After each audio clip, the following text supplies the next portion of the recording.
A woman's right to choose what she does with her own body.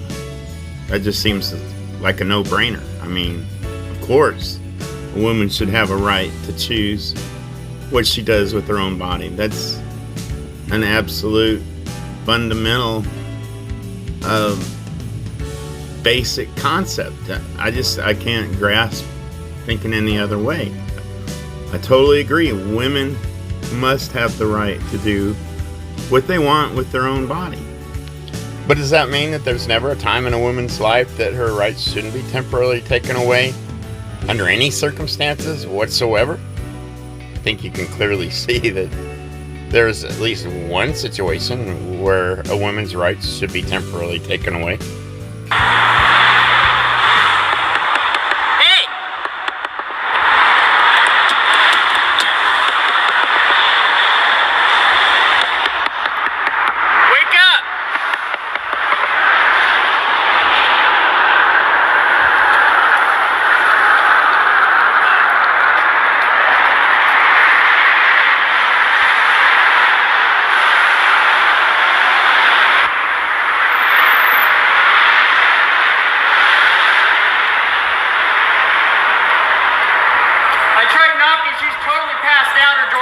On the driver's side.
I think we all agree that drunk driving is a bad idea and that should be banned, and that people's right to get behind the wheel of a vehicle and drive down the highway should be against the law when they're under the influence or impaired in any way.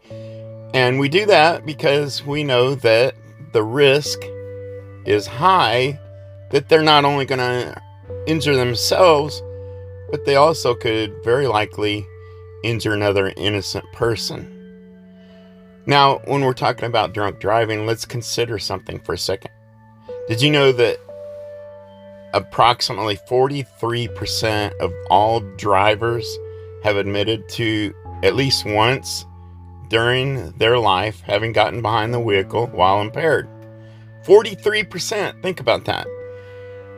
Now think about this. Also, only 2% of all drivers have ever actually got a citation for DUI. And of that 2%, approximately all have admitted to having driven intoxicated or impaired at least 80 times prior to ever receiving a citation. So the point I'm making here is that even though most people who have driven under the influence being impaired and done so and actually made it home safely without harming anyone, including themselves, even though most people were able to do that, we still err away on the side of safety, and we ban totally, and everyone agrees should ban drinking and driving, impaired driving, and we do so at the very risk of harming another innocent person, right? You follow me so far? So bear with me here. There's a way that this all ties into the issue of abortion. We're talking about women's rights. We're talking about the right to do with your body what you want. And we just have seen that, and we all agree that there are situations in which a woman's rights should temporarily be taken away when it risks harming another innocent person, right? So in that same vein of thought, let's look at the issue of abortion. We know for 100% certainty that a pregnancy carried normally, all systems go, all the way to full term, will absolutely 100% of the time produce a brand new person, an innocent person, a person who, if it is a person, should have a right to live, should have a right to life. And herein lies the problem. How do we tell when it becomes a person? How do we know? Science certainly cannot tell us when, and religion can't tell us when. And if one certain religion happens to say what stage it becomes life, how do we dictate to a free society which religion to use to set this ruling, to set this law? We can't do it. We can't dictate such a thing. So here's the point to all this that I'm making, that all lawmakers and all voters should consider when they're considering this matter. We know with 100% certainty a pregnancy carried to full term normally will produce 100% of the time a real person. We know that for a fact. What we do not know with 100% certainty is that all drunk drivers will 100% of the time kill an innocent person.